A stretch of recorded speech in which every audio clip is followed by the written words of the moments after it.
Welcome to Dissected, the series where we'll look at occurrences centered around hip-hop or involving hip-hop culture to break down the origin, actions, reactions, and the current status of the parties involved.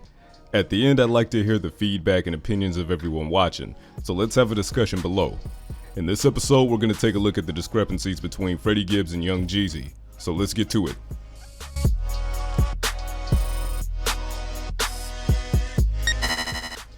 After being active in the underground for a while, Freddie Gibbs entered the 2010s with a lot of momentum.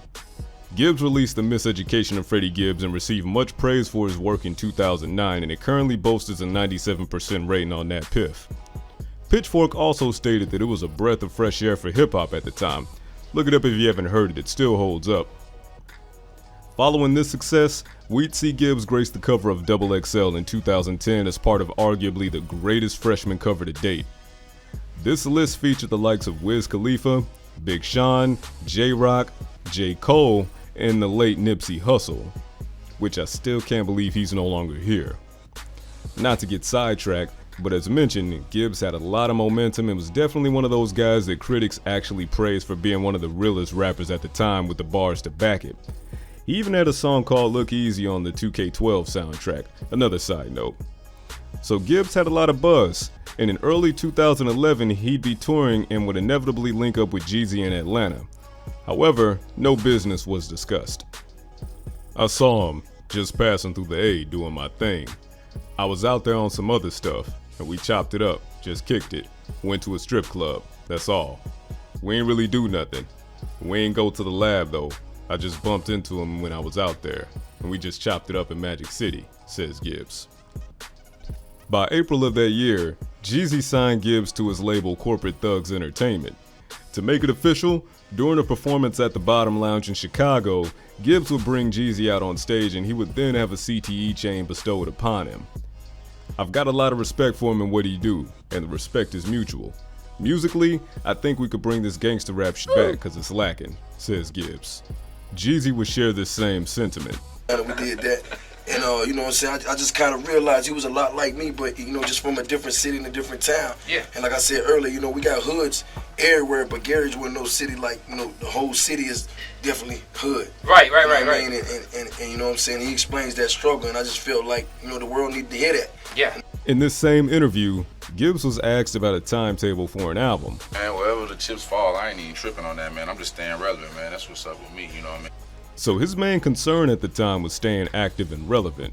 According to Jeezy, they had about 20 tracks recorded, and this interview was from September of 2011.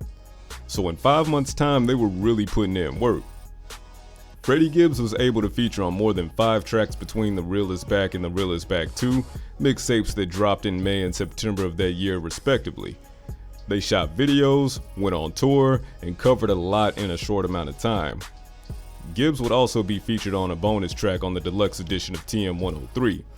And naturally, Jeezy would feature on a couple of Freddie Gibbs' mixtapes as well. However, only one EP was officially released under CTE, and that was Lord Give It, Lord Take It Away in June 2011. Things seemed on the up and up from the outside looking in, but what exactly went wrong?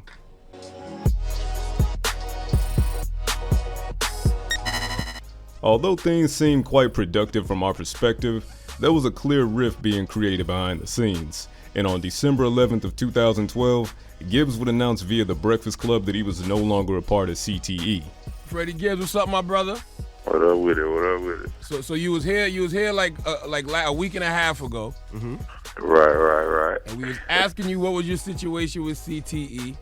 And we could tell you was trying to keep it PC, which is unusual for Freddie Gibbs. And CTE, if you don't know, is Young Jeezy's label. But you've since left CTE. That fast? Yeah, correct. I mean, when I was there, I was in the works and things and whatnot. But it was a mutual decision. What caused you to leave? Because Jeezy just wasn't promoting you the right way, or what? I mean, it was a number of things, but like I said, it was at the end of the day, it was a good decision for myself and my family. It wasn't nothing against him or none of that. Side note, YG would get signed by CTE shortly after in 2013, and many viewed this as an effort to replace Gibbs as quickly as possible. A lot of people say Jeezy is using YG to replace Freddie Gibbs. And what do you say to that? I ain't got no. I don't see that. You never hear those rumors? Because I was fucking with Jeezy when Freddie Gibbs was fucking with him too. So you feel me? That's not that.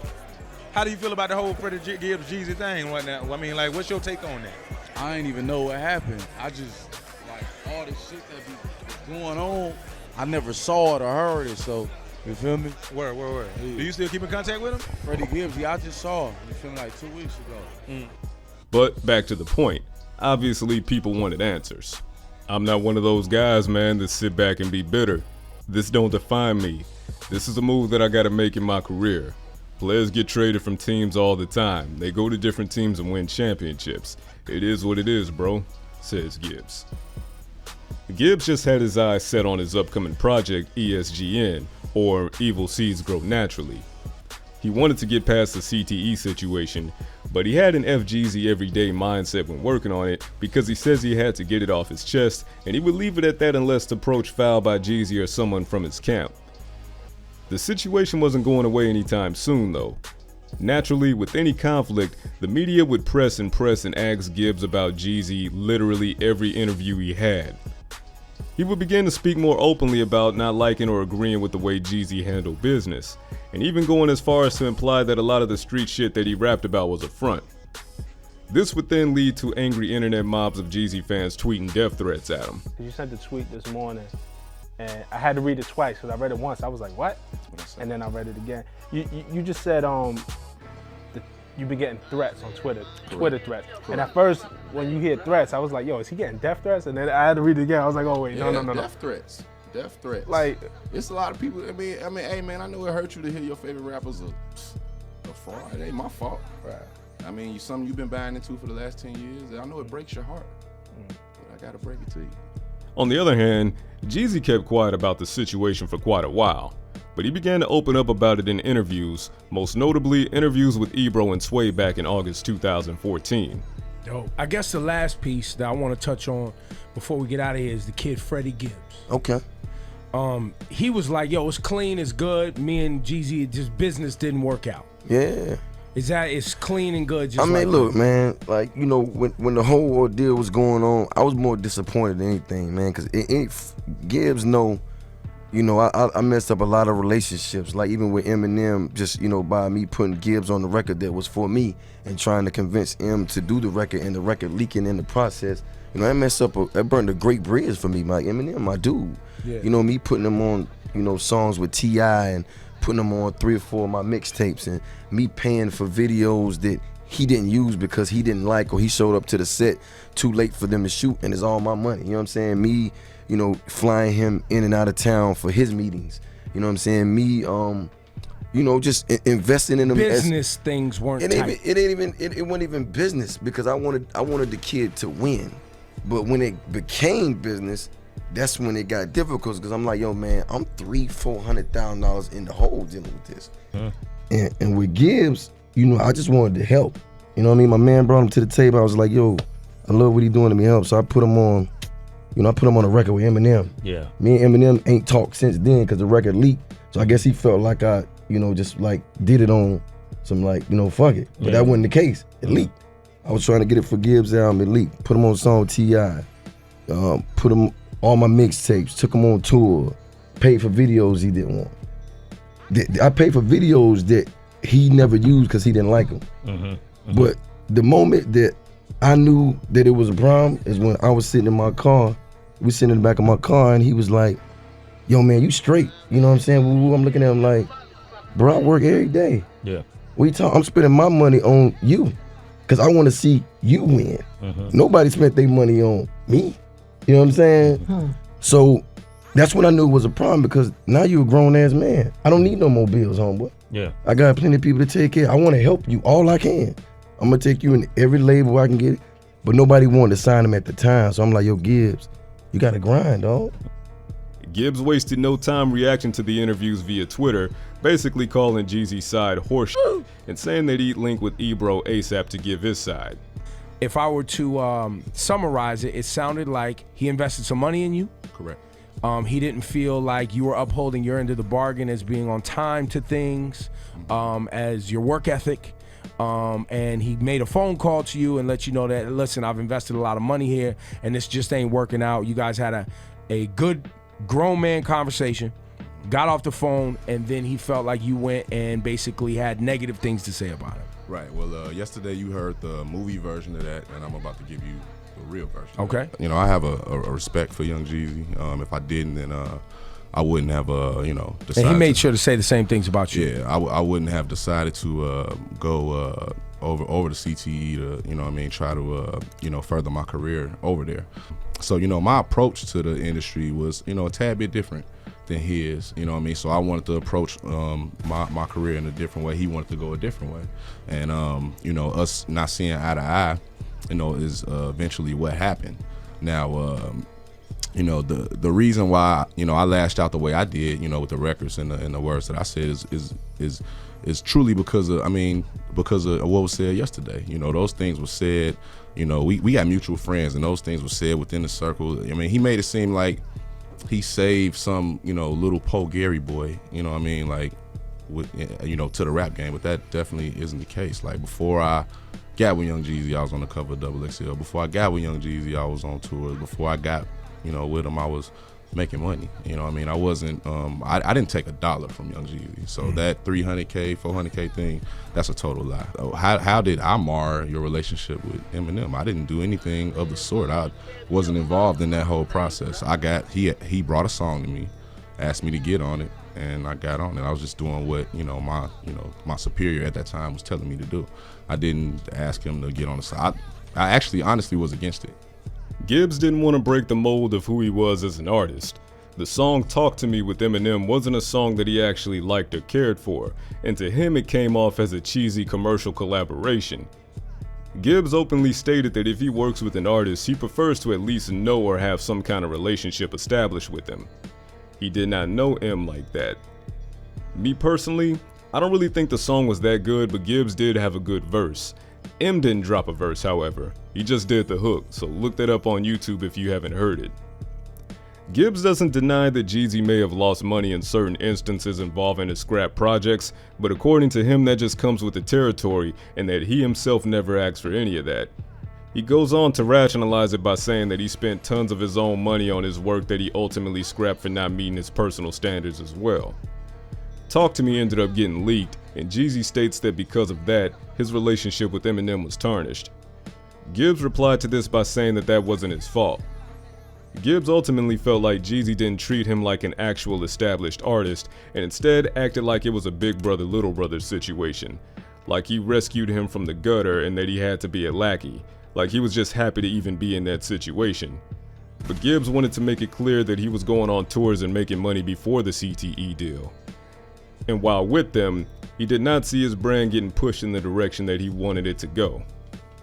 On the track Real, which stands for Remember Everybody Ain't Loyal, from Pinata, a collaborative album with Madlib from earlier 2014, Gibbs really went in depth with the situation.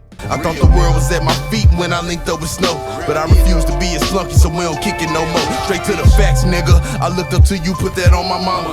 Signed a deal with you and never asked you for $1. Cause I was down with CTE, plus I was getting cheese. I played my fuck ass contract, what the lick read. Thought I say this shit cause you ain't man enough to come discuss it. You wanna be Jay-Z, nigga, you just a fucking puppet.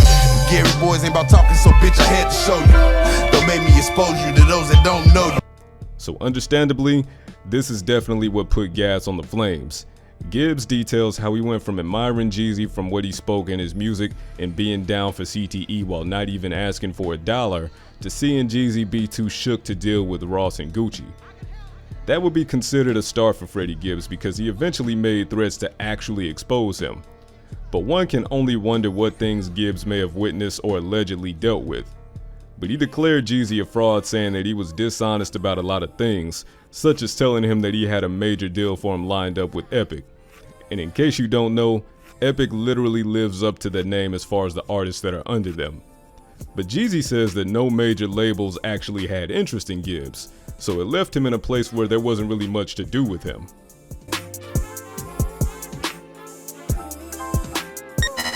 So here we are, years later and fresh off the recent release of Bandana by Freddie Gibbs, and by the opinion of many, the best album of 2019 thus far.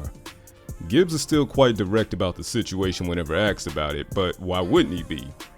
He mentions having been blackballed in the industry for a while, although that may have been tied to other legal issues that he's had. Regardless, he still makes sure to let people know it isn't even anything personal with Jeezy at this point. It just is what it is. The main thing he says he wanted at the time was a face-to-face discussion, but that never happened. Yeah, apparently the whole mutual departure was never actually discussed man-to-man. I suppose if that face-to-face did happen, things might have been different, but then again, Gibbs has said on more than one occasion that he'd fight him or at least be willing to. So I don't know. Reconciliation would be cool, but I suppose as long as the peace is maintained, there isn't really any need to. After the split, they've both still complimented each other's music, so there's that at least.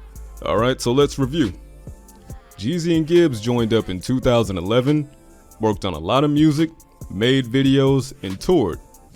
Freddie wasn't feeling a lot of the music he was being put on and wanted to maintain his brand and image, which he had already had established. Jeezy felt like he wasted hundreds of thousands of dollars investing in Freddie. Gibbs and CTE mutually parted ways in 2012. Gibbs released ESGN in 2013, saying that it was fueled with an F-Jeezy mindset. In 2014, we got real, and that was basically a tactical nuke through the speakers. Jeezy looks at it like someone being unappreciative for the work, effort, and money that he put in to help elevate their career, stating that Gibbs needed to understand the differences between the rap game and the actual music business. And Gibbs looks at it as someone trying to keep an underling and get them to conform to styles and themes that are not their own. On top of that, he says he was lied to and found out that Jeezy was not as real as he claimed to be. Now, me personally, from what it sounds like, I feel like Gibbs was just in an era where street rap of his caliber wasn't the move in the mainstream. We would see rappers around this time who came up off of gangster rap making more preachy songs that were basically the polar opposites of what they made their debut with. Not that there's anything wrong with growth or evolution of style, but I just don't see where Gibbs would have fit in with the mainstream audience anyway, so perhaps Jeezy wasn't being dishonest when he said no labels were interested in him, but I'm not sure. There were a lot of talented artists who pretty much made college campus anthems at that time anyway, and Gibbs really wasn't on that. He kind of alluded to this in an interview with Bootleg Kev, when it was pointed out that he was a street guy who could roll with Young Jeezy but then still release an EP with someone like Static Selector producing it. You could still like do a whole EP with Static Selector on the like boom bap hip hop tip. Right, because I know how to rap, man. You know what I'm saying? So it's like, you know how to rap is easy, you know what I mean? Just because, you know what I mean, I'm from the streets, you know what I mean? I still can flex on these dudes walking around with their backpacks on and think they can rap. I can rap, you know, better than them, so. So what do you guys think? Comment below on who you feel was right or wrong in the ordeal, if anyone, or if the entire thing was petty or a misunderstanding. Let me know, and if you enjoyed this episode of Dissected, feel free to subscribe and make a recommendation for another situation you'd like to see broken down. This is Easy Del Fresco, and I'm out.